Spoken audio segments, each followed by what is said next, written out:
So today we're going to be doing something a little bit different. There are these Kingdom Hearts series character files which come from a book that's only in Japanese, but there are translations that come out periodically, and they pretty much are insight to each individual characters, pretty much their thoughts, retelling events that happened, what they think about events that happened, things they want. It's just dialogue from characters in the Kingdom Hearts series that give more lore, give more insight to relationships, just give more insight into their characters, just more development. And I wanted to read them for you guys, and I know they've been doing this for a while, so I do plan on doing videos about the other character files that I have not done already, but I decided, since the latest one, which is for the Wayfinder trio, Ventus, Terra, and Aqua, I decided I will go ahead and do one on them first, and then periodically, if you guys enjoy, you can tell me in the comments which ones you would like me to do next. First, we have Aqua's story, a piece of cake. When I was in the darkness, I think back to those peaceful days of training when we were protected by our master.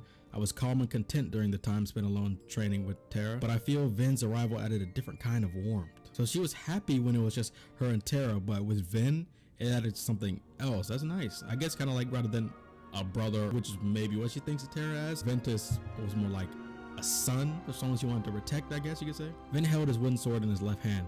Yes, that's the defense stance. There's no offense without a good defense. The master was giving Ven lessons as Terra and I faced off nearby, hearing without listening. The sound of clashing wooden swords, breaths getting ragged, pattering sweat, the master's voice. Master, how about we take a break? I directed this at everyone with a smile. That day I baked, oh yes, a preserved strawberry tart, the master's favorite. Ven, come help me get the tea ready. Oh, so that's nice. So Aqua, let me find out Aqua can bake too. Trust me, y'all already know how much I love Aqua, my favorite character Kingdom Hearts series, best girl too. And she could bake too. Back then, it hadn't been long since Ven had woken up, and it seemed like he wasn't entirely there. He didn't reply when spoken to, and he never smiled. He could follow instructions, and it was obvious he had held a sword before. Although Aqua doesn't know, it's clear. We know why.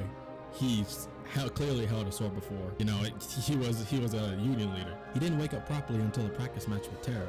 Trying too hard to move your body, you need to learn to let your body move you, right? Terra raised his wooden sword. Of all the imitation keyblades he had made, this was the best by far. He even carved his name into it. He stood up and cleared his throat.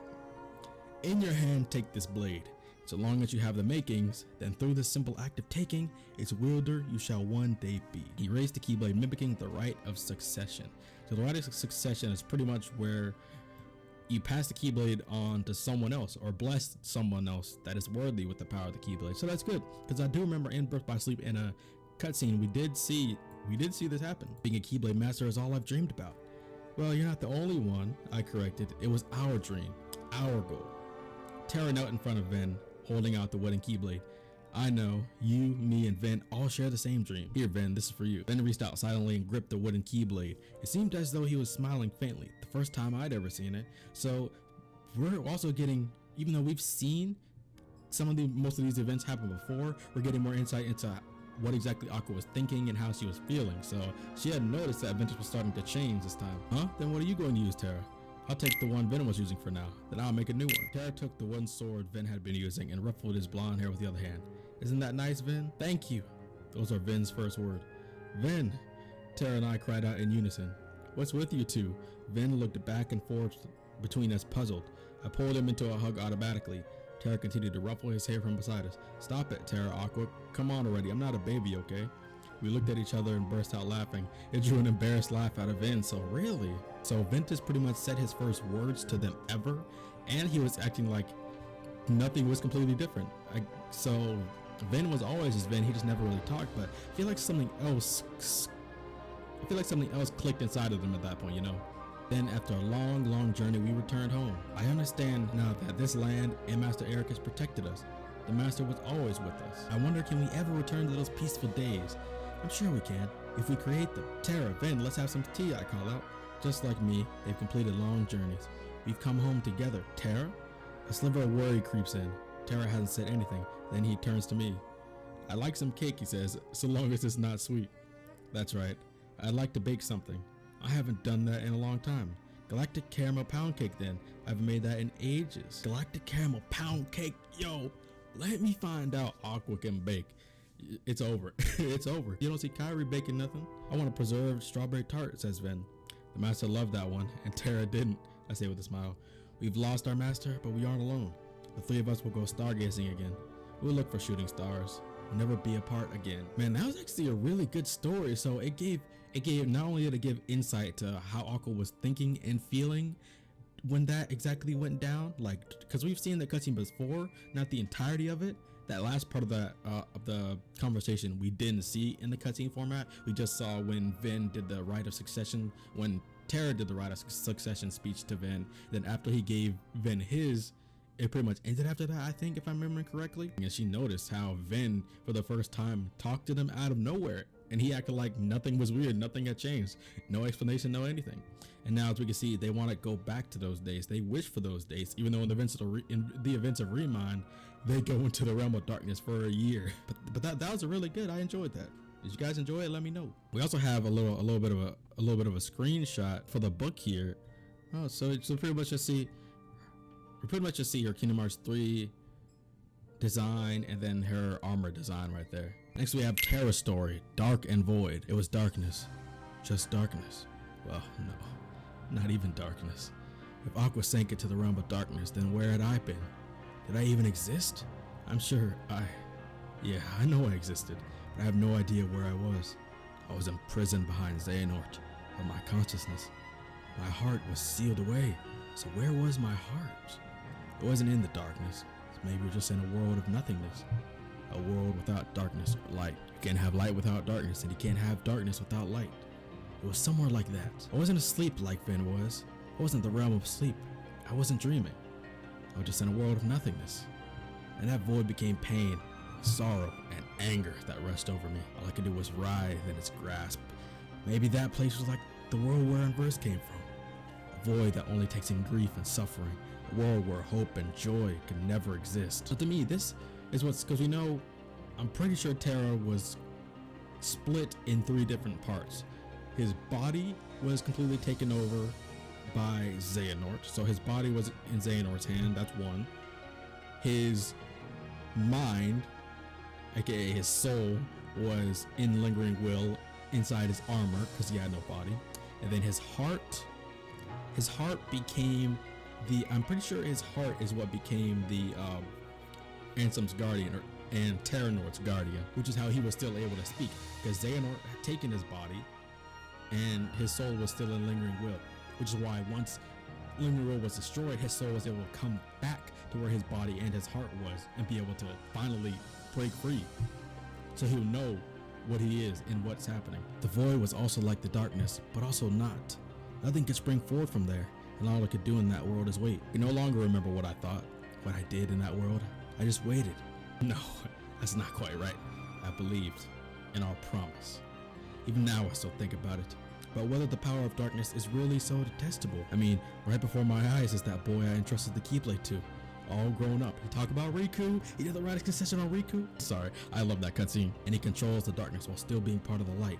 So why wasn't I able to? So this pretty much is kind of what I used to think about how Riku, I mean, it's kind of ironic how Terra went down the path of someone being light, but troubling and struggled with the darkness a lot.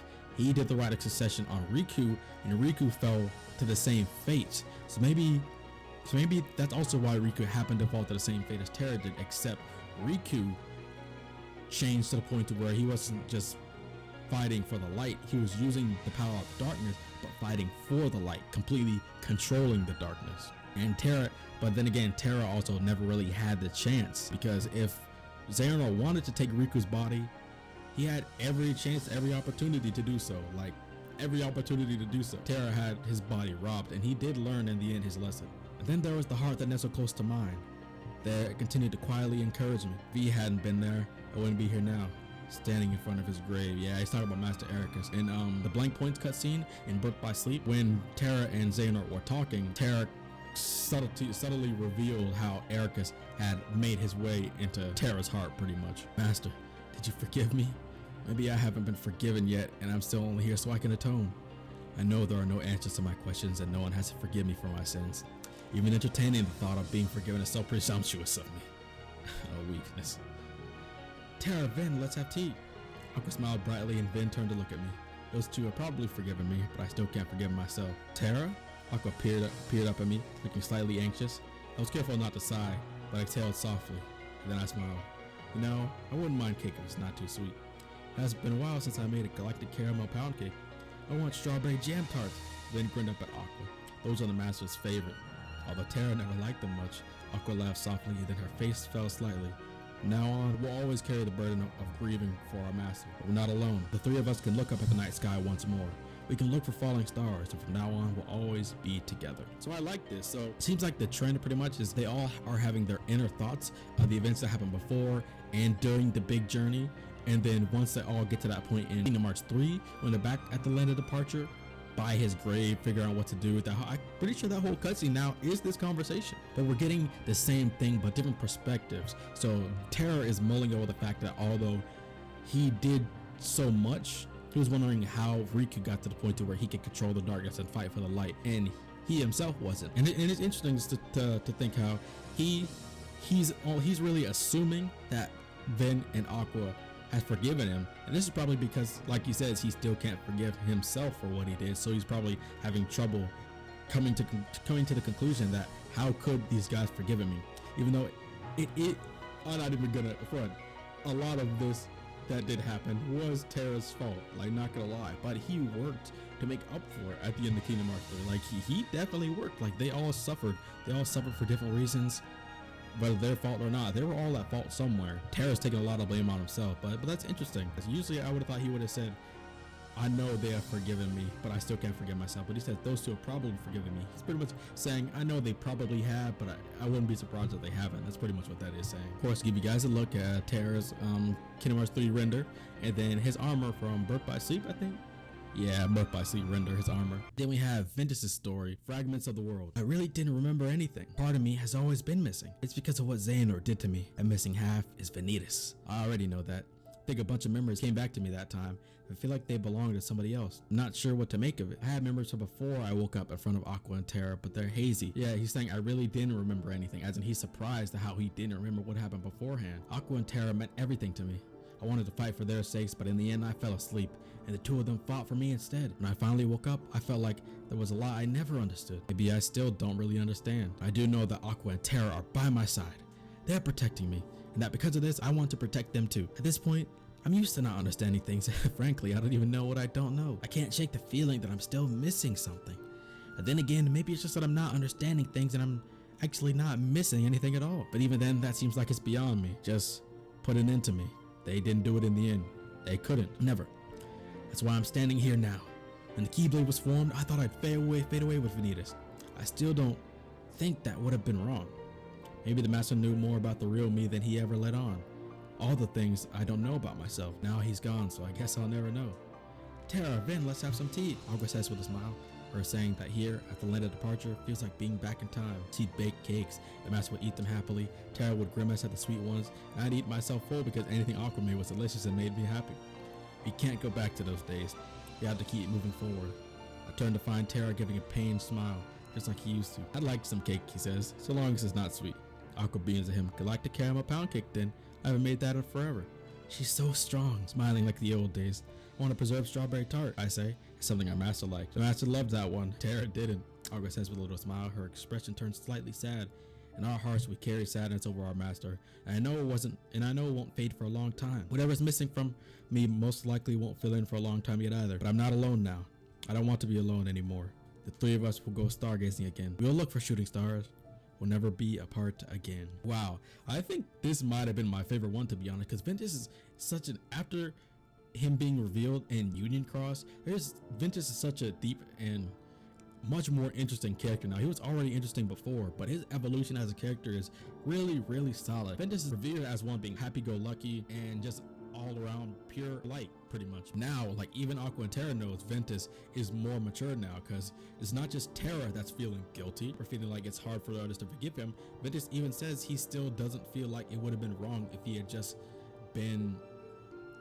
disappeared, or if that he faded away with Ventus in the end. He still says, I still don't think that would have been wrong. He even says he knows that things aren't going back to the way they were. He says we can't go back to those days, and that different from where Aqua was saying, I wish things would be like the old days, I think she said. But Ventus is saying we can't go back to those days. We have to keep moving forward. He knows that although it's like those days now, they can't go back to those, and they have to keep moving forward to make something new. And that's what I really liked about this. Ventus is clearly trying to move forward. He's clearly mature now. There's things he doesn't understand, but he wants to keep moving forward, hoping his memories eventually do come back to him, because he knows there still is something missing from him. And then of course we have his Kingdom Hearts 3 render, his Union Cross render, and his Birth by Sleep render. So that's gonna be it for this coverage of the Wayfinder trio and the Kingdom Hearts 3 character files. Let me know what you guys think. What do you guys think about each of these 3 stories? Which was your favorite? What parts of them were your favorite? What quotes did you like the most? Well, let me know in the comments below. And I'm definitely gonna continue being these. Leave suggestions of which ones you want me to see covered next, because I am gonna go back to the ones that I haven't covered in video form. Thank you all for watching. Thank you for sticking to the end of this video. If you guys did stick to the end of this video, comment with either Ventus, Terra, or Aqua. Of course, subscribe to the channel because it really helps me out a ton, and I can definitely keep continuing to make these kind of videos for you, because I like making cool, interesting videos for my pleasure and for you guys, so you guys also have something to enjoy. And once again, I want to thank you all for sticking around. Thank you for every single one of my new and returning supporters, liking, commenting, subscribing to the channel, and just supporting each one of my videos. So I appreciate and love every single one of you. It means a lot to me. So I'll see y'all in the next video. I'll catch y'all there. And if I don't, y'all know the drill by now.